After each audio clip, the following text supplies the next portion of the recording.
CEO Secrets oleh Kompas 100 CEO Forum, mengupas rahasia dari pengalaman para CEO dan pemimpin industri Indonesia. Menjadi inspirasi untuk karir dan bisnis yang lebih baik. Listen and get inspired.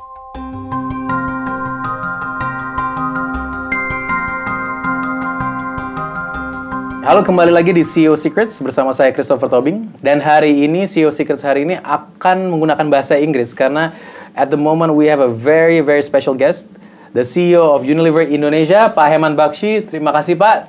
Terima kasih, Pak. Thank you very much for having me here. Thank you so much, Pak. So, thank you for coming here. This is our segment that's called CEO Secrets.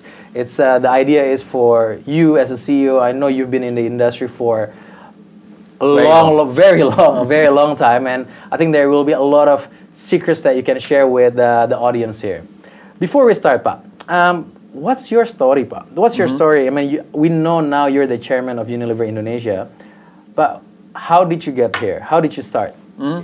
So actually, I'm from India. Okay. And actually, my story starts, I was born in a relatively low middle-class family. So my parents were not very well off, and I grew up in a small town in India. And I think, like Indonesia in some ways, when you're growing up in that sort of an environment in a small town with a family which is hardworking but not very rich, you learn very early on that there are no shortcuts to success. There are no shortcuts to success. There are no shortcuts to success, and this thing which we hope that suddenly I'll hit the magic bullet just doesn't. It's just not true. So you got here not because of magic bullet. No, I've heard about that in stories, but I don't know if that happens in real life. Yeah. It didn't happen to me for sure. And I realized very early that there were certain values my parents instilled in me. And the values which I learned from them also by seeing them on a day-to-day basis are still my values. Okay. And therefore my values are integrity. Integrity. I believe very strongly that we not only must do the right things, we must be seen to be doing the right things. Not just the right thing, but seen to be doing the right things. Yeah. Both are important. Yeah. So integrity for me was extremely important Yes. when I was growing up. My parents also taught me the value of hard work, commitment, and the fact that you need to really do all the things possible to succeed. All the things possible. Yeah, so it's not an easy journey. Yeah. There are multiple steps you have to take. So in many ways, those were the values I was born with. Yeah. I was quite lucky that I went to reasonably good academic institutions. Yep. So I learned a lot there. And then I joined Unilever long time back. Maybe you were not even born at that time. Almost 30 years back. I think I was still a baby then. Yeah. So yes, you're right. I meet more and more people in my company who were not even born when I joined this company. So yeah, it's been a long time. But I've stayed in the same company. It's interesting that I even did my internship when I was in college in Unilever. Okay. But I've stayed in this company and I've done multiple roles within the organization in sales and marketing. Yeah. In different categories, Yes. And in different countries. Okay. And 4 years back, I came to Indonesia and I had the privilege to be the leader of this fantastic company called Unilever Indonesia. And I've enjoyed every moment I've spent in Indonesia. I think Indonesia is an absolutely wonderful place, very fantastic culture, beautiful people. Yeah. And every day for me in Indonesia has been a blessing, and I'm really fortunate that I got this opportunity. Well, it's very nice to hear that, Pak. Thank you so much. I think what strikes me the most was your statement that you've always been in Unilever. You've always been in Unilever. I mean, you started in India, you've gone through the process, now you're over here as a chairman of Indonesia. Now, I think this is a very interesting thing now because a lot of young leaders right now, or even not even young, I think senior leaders right now are looking at places saying, oh, you be here for 5 years, be here at 10 years, and then move on. Take what you got from this company, be a leader at another place, be a leader at another place. How do you see that and your path that you have chosen? Yeah, so actually it's quite interesting that when I joined Unilever, in my mind I thought maybe I'll work here for 2 years. Oh, you actually thought about that? Maybe 2 years, maybe 3 years, but not more than that. I couldn't have imagined that 30 years later I'll still be in this company. Yeah. So in many ways I feel that young people today who are looking for multiple experiences, trying to get as much diversity as possible in terms of their own journey there is a difference, but it's not so different. Young people, even when I was growing up, were similar. Yeah. I wanted to do different things. But I feel that there are two things which kept me in Unilever this long. The first is, I think at many moments in my life when I thought I should do something different, I got that opportunity within Unilever. So therefore, sometimes you think about, I work in this company and I've only worked in this category. What would another category be like? And you move for that. You sometimes feel, I should go and work in another country or do something different. And I found that at all the key moments in my career, I got that opportunity within Unilever. Yes. So I started in sales, I moved to marketing, then did e-commerce, and then did many other general management roles. Right. So even within the same company, you had the diversity. I started off, my first job was really selling soaps and detergents. Okay. And when I moved to marketing, I moved to oral care. Yeah. And then I did deodorants and fragrances, and then I did skincare. So I did multiple category roles. And I worked in different countries. So I worked in India. I did a global role where I was looking after North Africa, Middle East. Yeah. I worked in Indonesia earlier, and then I came back to Indonesia. So I got diversity of roles. So I think one main reason was that I thought every time I felt the need to do something different, I got that opportunity within Unilever. I think the second thing which I came to realize over a period of time is that I realized that my values and the values of Unilever match almost identically. Almost identically. Unilever believes strongly in integrity. Yeah. It believes strongly in responsibility, contribution, and pioneering. Yes. And these are my values as well. Right. And in some ways, I feel that, whether it's India or Indonesia, you see the environment around you may not always be the best. You worry about corruption and other things, right? But I find that in Unilever, working in Unilever, I've never had to worry about these things. Okay. Not one night have I gone to bed thinking that I did something wrong. Yeah. And for me, that makes a big difference. Yeah. I would worry a lot about working somewhere where my values and the values of the company I work for are at conflict with each other. Right. And I've never had that issue. So I've really never felt the need to leave. Well, I think that's amazing. Now, I think my question to you now is, how do you, now as a leader, now that you've felt that, but how do you get that connection between personal values and company values dribble down to your team, especially because in Unilever Indonesia, how many people you're leading right now? About 5,000 people. 5,000 people. How do you aim to get that connection between personal values and company values to locked into one another? Yeah, I think that's a really good question, because when you work in a large company, unlike a startup or when you work with 10 people, it's easy. You can talk to all of them. You can connect. When you work in a large company, making that connection and connecting people to the values of the company is not easy. And therefore, we believe that we think of Unilever as a purpose-led business. Purpose-led business. What do you mean by that? So I think we ask everyone to define what their purpose in life is. Okay. And there's a saying, some wise man said that there are two very important days in your life. The first day is when you're born. Yep. And the second day is when you realize why you were born. Yes. And in some ways, the purpose is really, what are we here for? Yeah. What defines us? What do we want to achieve on a day-to-day basis? When we are gone, what do we want people to say about us? Yeah. And we actually conduct a lot of purpose workshops to encourage people to come up with their own purpose. So it's an individual purpose. Yeah, it's an individual purpose. What is your purpose? And in some ways, we try and connect that purpose which individuals have, with what's the larger purpose of Unilever Indonesia. We define the vision or the purpose of Unilever Indonesia as earning the love and respect of every Indonesian every day. Do you mind repeating that again? Earning the love? Earning the love and respect of every Indonesian every day. So that's Unilever Indonesia purpose. Our vision, our purpose. Nice. And every word there means a lot to me. Yeah. People respect you for your performance. You will always respect someone who you think performs well. But that in itself is not important. You don't love someone for performance. You love them on how they perform. You love them on how they perform. How they perform. I see. And therefore we believe both the what and the how of performance is very important. Yes. So, there's a leader who gives us great results, which is very good. Yeah. But if the people don't like working for him, he doesn't have the respect of those people. He can, be so demanding that people feel, disrespected, Yeah. then he will never be loved. Yeah. So we want to be a company which earns the love and respect of every Indonesian. Every Indonesian. And every Indonesian is very important for us, because as a company, we don't want to serve the needs of rich people living in Jakarta. Yeah. Nor do we only want to focus on poor farmers in Right. Eastern Indonesia. For us, every Indonesian is important, and therefore we want to achieve this with every Indonesian. But also important is every day. Every day. Yes, and because we don't think this will be done by one big event. Correct. Every day our performance must be such that we'll earn the love and respect of every Indonesian. So that's our purpose as a company. And we want to encourage people to come up with their own purpose so that they can connect with the company purpose.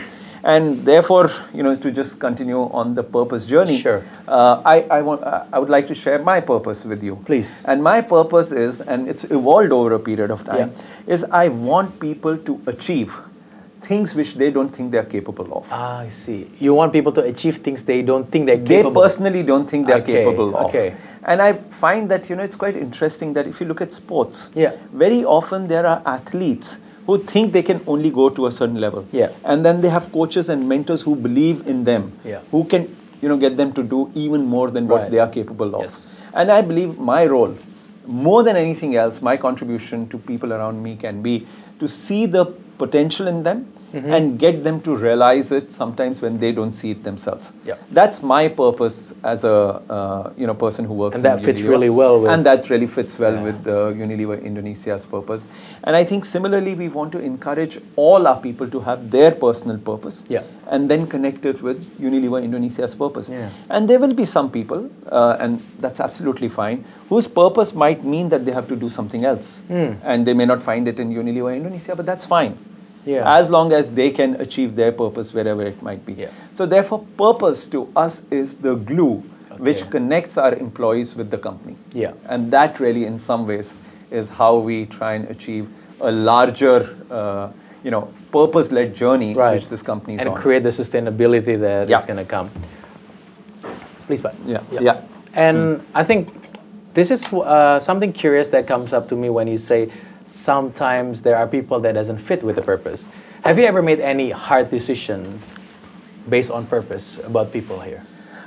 So I don't think it's about me making a hard decision. Okay. I think there are people who make the decision for themselves. Okay, yes. And there are many good people who feel that they can do something else. Now, as a leader, do you feel conflicted between I need that person to boost this productivity, but at the same time I know that's not their purpose? Have you ever tried to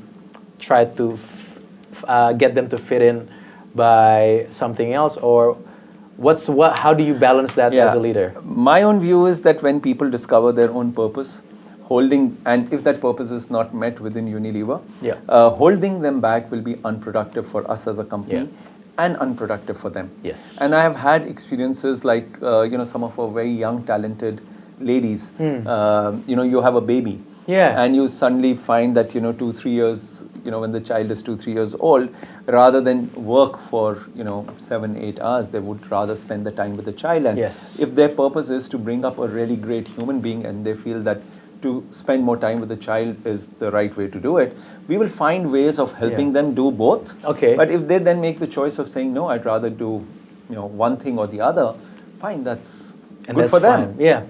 And good for the company. Yeah. And there are people who feel that they're very talented and their purpose is to be great musicians. We'd be very happy for them to succeed in that. That's very nice to hear, and that's not some things that you hear a lot from leaders these days. I think the question right now is FMCG is an industry where it's from a spectator point of view, it's like fighting against each other. There's so many competitors, in every category. There's so many players, and players keep coming up. But in this industry, what type of leaders do FMCG in the world or Indonesia needs exactly? Yeah. So firstly, I really welcome competition. Yeah. I mean, more competition is good for us. Okay. Yeah. And the reason is that competition keeps us on our toes. And when you have a great competitor, you do more for the consumer. And therefore the consumer benefits, which is fantastic. Yeah. Right? So competition is not a bad thing. Competition is a very good thing. Yeah. So, and I'm really, really happy when we have competitors. And I respect a lot of our competitors because they do absolutely fantastic work. And very often they inspire us to do even better work. So, in all humility, I must say, we learn a lot from our competitors. So therefore, competition is a good thing. But what kind of leaders does the FMCG industry need? And it's important for us to think about it because the FMCG industry, like many other industries, is going through a period of disruption. Yeah. And I think, therefore, to other people in other firms, I would say the few things you should always keep in mind is, firstly, the consumer is always the most important part of our business. Number one is we are here to serve the needs of our consumers. And if we keep focusing on that and keep trying to meet their needs more efficiently than others, then we will be rewarded. And therefore, having this great, focus on consumers is extremely important. Having said that, I think our industry and our consumers are changing because consumers are wanting us to do more. They want to know our values. They want to know what we are doing for the environment.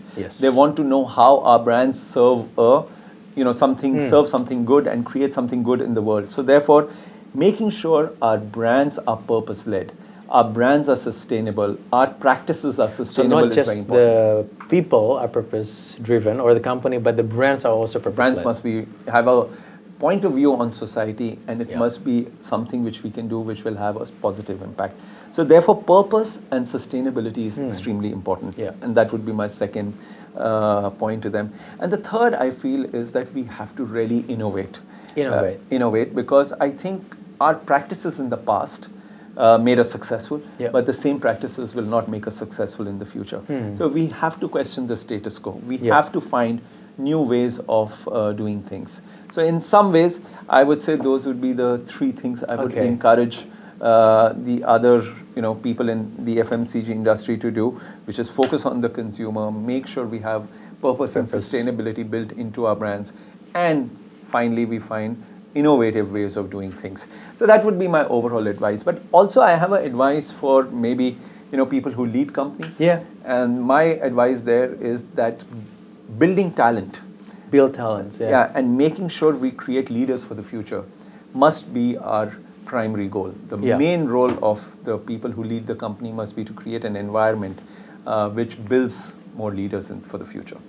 Now, talking about this talent, do you see talent is we're facing in the world of technologies and everything, and even you say innovation, but how do you see, how do you actually build your talents here in Unilever? Because you've got 5,000 people, there are technologies that comes in for efficiencies, and or so-called come up to you saying, "Pak Hemant, I think I have this new technology, you can use it for more efficient ways." But how do you balance that by building the talent that is future fit for the next generation?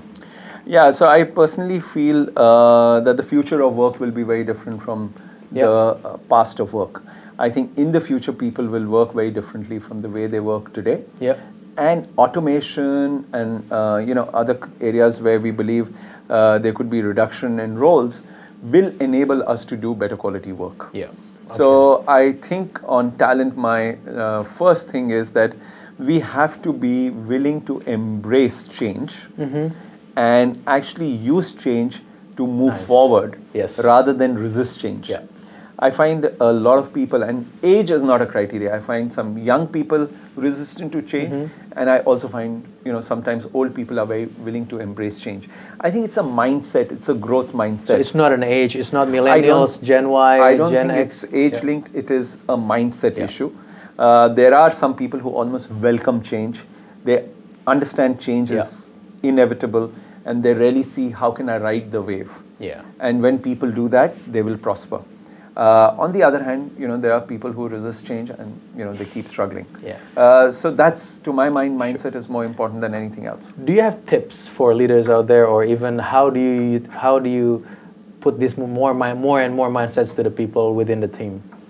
So I think I don't really, I'm not a guru or something. No, I think just more tips. Practical or my things own that practical tips would be, I feel being externally engaged is very important. Externally engaged. So I think what can happen is that we can get so stuck up in our own work and our own operations that we stop seeing the world outside. And therefore, making sure we spend time with our consumers, our customers. There's so many interesting people doing Yeah. interesting things in Indonesia. So be externally engaged. Yes. Be very, very curious. Want to learn, want to know what's going on.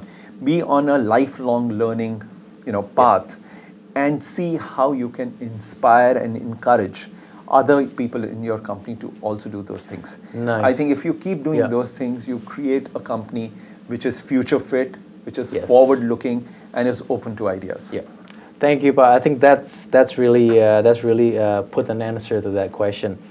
Pa Hemant, this is slightly. What's the biggest challenge in leading in Indonesia when you first come in, and now that you've come over here, do you still find the same challenges? If you don't mind me asking. No, not at all. So I must say that my challenge when I came to Indonesia at times was to get people to shed, I won't say the baggage of the past, but be willing to do things differently. Willing to do things differently. Yeah. And I found very often getting that degree of agreement within the company Yes. would take time. Yeah. And I think in some ways it's linked to the way people are used to, growing up in Indonesia, where Yeah. building consensus Yeah. and in some ways making sure there's harmony and everyone's on the same page is very, very important. Yeah. And I think that's a cultural, norm in Indonesia. At times it can slow you down.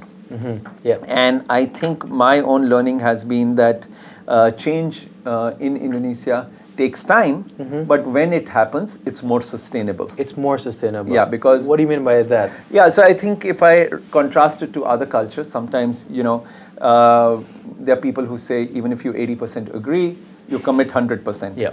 Right? And if everyone in the room doesn't agree, that's fine, but we take a decision and we move on. Yeah. I think that has an advantage, that change happens quickly, decisions are taken quickly. But it also has a downside which people don't often see, which is if everyone's not on the same page, everyone's not fully aligned, over a period of time, people can question the decision. If things don't go well, Yeah. at the first stage when it falters, people who were never committed to it start raising questions, and sometimes the change is not very sustainable. Yeah. I find in Indonesia it works the other way around, which is sometimes decisions can take longer, but because of this entire culture of everyone coming together and committing fully, then change is more sustainable. Once it's set. Once it's set, then it stays. Yes. So therefore, I think that's what one has Yeah. to understand in Indonesia, which is that sometimes change can be slow, Yeah. but when it does happen, it is more long term. And one has to figure out how the trade-off works. Yeah. So are you willing to take a little more time for making sure that changes happen, or do you want to force the pace? Yes. And I think for leaders who need to succeed in Indonesia, you have to find a balance between doing both. Doing both. Doing both. And at some times you might find that speed is more important Okay. than, Getting everybody. getting everyone together. And sometimes the changes are so impactful, so deep, and so significant for the future that making sure, even if it takes a little longer, having everyone's buy-in is important. So Yeah. you need to do both. Yeah. And very often you have to be wise enough to figure out when you need to use which style. That's your capacity as a leader to know That's when. right. Okay. I think you figure it out for yourself. Yes, yes. Pak Hemant, thank you so much. But I think there was a lot of secrets that you've shared with us, and I think a lot of the listeners that's writing notes right now, I'm sure, are taking things that they can apply. Is there one last thing that you want to share as a leader to leaders out there as well? Any last message you want to share to the listeners of CEO Secrets? Yeah, my own view is that the world around us is changing very rapidly. Yeah. And the pace of change will continue to build. Yeah. We as leaders have to be very, very clear and very fixed in our values and purpose. That is something which must be our North Star. Yeah. That our values must be always consistent. But at the same time, we have to become mentally significantly more flexible and adaptable Right. to succeed in a ever-changing world. So therefore, there is no point in having fixed strategies, fixed ways of working. We should be adaptable. Yeah. So be very fixed in your values, purpose, and the destination you're headed towards. But be extremely flexible in finding the path to that destination. Yes. Thank you so much, Pak Hemant. It's been a pleasure. I hope this will bring a lot of leaders more goodness, and again to you as well. That I think your purpose was to help others to achieve something that they cannot achieve before. I hope this will get more and more of that. Thank you, Pak. Thank you, Pak. It was a privilege talking to you. Thank you so much. Terima kasih telah mendengarkan CEO Secrets. Untuk tahu lebih lanjut tentang Kompas 100 CEO Forum, kunjungi website kompas100.kompas.id. Sampai jumpa di episode berikutnya.